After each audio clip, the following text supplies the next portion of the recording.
Hello, welcome to our classes. Good morning. हम लोग class 10 EP board exam 2024 की तैयारी कर रहे हैं। इसमें जो इंपॉर्टेंट क्वेश्चन है आपके एग्जाम 2024 के लिए उसे हम पढ़ रहे हैं, जिससे कि हम एग्जाम में अच्छे नंबर ला सके।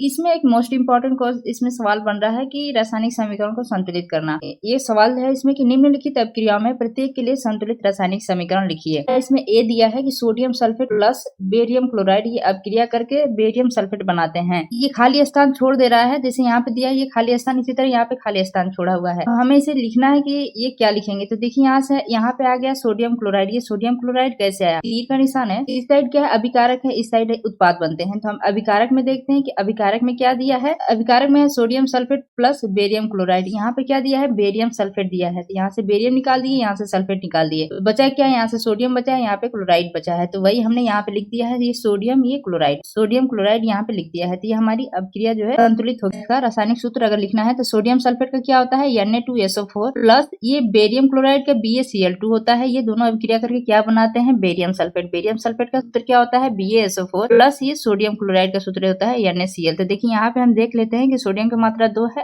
क्लोरीन भी 2 है, तो इसलिए यहाँ पे 2 लिख दिया गया है, क्योंकि ये हमें जो समीकरण है इसे संतुलित करना है। तो 2 NaCl लिख सकते हैं। तो बी को हम हल करेंगे तो कैसे हल होगा। यहाँ पे दिया है मरकरी ऑक्साइड, इसे उष्मा दी जा रही है, तो ये मरकरी और प्लस इसमें टूटेगा। तो देखिए यहाँ पे दिया है मरकरी ऑक्साइड। मरकरी ऑक्साइड का अगर आपको फार्मूला याद है तो ठीक है, अगर नहीं याद है तो हम यहाँ पे कह सकते हैं मरकरी ऑक्साइड। ऑक्साइड का मतलब क्या है, इसमें ऑक्सीजन उपस्थित है। मरकरी अगर ऑक्सीजन से क्रिया करती है तभी ऑक्साइड बनाता है। मरकरी ऑक्साइड को अगर उष्मा दी जाती है तो इसमें मरकरी अलग हो जाता है, और ऑक्साइड इसका मतलब क्या है, ऑक्सीजन। इसका मतलब हम कह सकते हैं कि यहाँ पे क्या आएगा, ऑक्सीजन आएगा। यहाँ पे हम लिख सकते हैं ऑक्सीजन। अगर इसे हमें रासायनिक सूत्र की तरह से लिखना हो तो इसे हम क्या लिखेंगे, मरकरी ऑक्साइड का फार्मूला क्या होता है, यहाँ पे लिख देंगे HgO।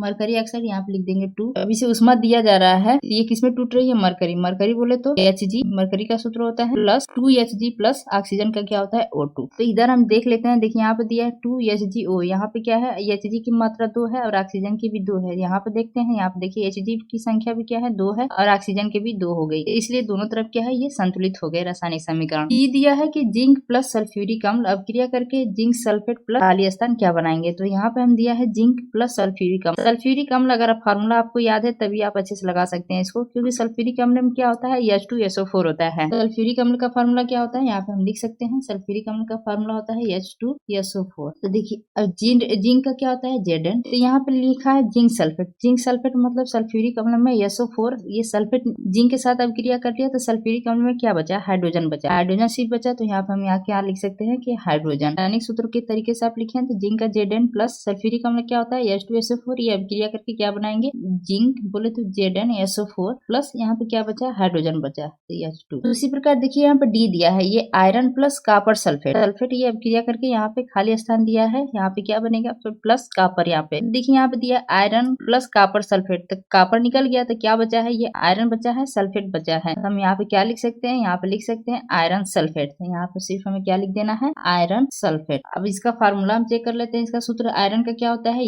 Fe, ये आयरन प्लस कॉपर सल्फेट का CuSO4, सल्फेट का SO4 होता है। तो ये कॉपर सल्फेट हो गया, ये अपक्रिया करके क्या बना रहे, आयरन सल्फेट। आयरन सल्फेट बोले तो FeSO4 प्लस ये कॉपर। ई दिया है कैल्शियम कार्बोनेट, ये उसे उष्मा दिया जाता है तो ये क्या बनाता है, कैल्शियम ऑक्साइड प्लस खाली स्थान इसे हमें भरना है। तो देखिए यहाँ पे कैल्शियम कार्बोनेट, अगर आपको फार्मूला पता है तो आप याद कर सकते हैं, लेकिन सिर्फ आपको कार्बोनेट भी अगर पता है कि CO3 होता है, तो यहाँ पे लिखा है कैल्शियम कार्बोनेट, इसमें उष्मा दी जाती है तो कैल्शियम ऑक्साइड बना देता है। मतलब कि एक ऑक्सीजन कैल्शियम के साथ चला गया तो इसके पास कितना बचा, CO3 के पास अभी CO2 बच गया, तो यहाँ पे हम लिख सकते हैं कार्बन डाइऑक्साइड। तो यहाँ पे क्या होगा, कार्बन डाइऑक्साइड। देखिए इसका फार्मूला अगर हम लिखे तो यहाँ पे लिख देंगे CaCO3, कैल्शियम कार्बोनेट हो गया, इसे उष्मा दिया जा रहा है तो कैल्शियम ऑक्साइड मतलब कि कैल्शियम ऑक्साइड हो गया। देखिए इसमें Ca और एक ऑक्सीजन निकल गया तो यहाँ क्या बचा, सिर्फ CO2 बच गया, तो हम वही यहाँ पे लिख देते हैं CO2, कार्बन डाइऑक्साइड। उसी तरह F दिया है जिंक प्लस सिल्वर नाइट्रेट, ये अपक्रिया करके क्या बनाते हैं, जिंक नाइट्रेट प्लस ये खाली स्थान, ये खाली स्थान दिया है, इसे हमें भरना है। तो देखिए यहाँ से निकल गया जिंक, यहाँ से निकल गया नाइट्रेट, यहाँ पे क्या बचा, सिर्फ सिल्वर बचा है। तो हम यहाँ पे क्या लिख सकते हैं, सिर्फ सिल्वर लिख देंगे, सिल्वर। ये हमारा हो गया संतुलित रासायनिक समीकरण। अगर इसे हमें लिखना हो ऐसे समीकरण में तो हम कैसे लिखेंगे, जिंक का फार्मूला क्या होता है, Zn प्लस सिल्वर नाइट्रेट का क्या होता है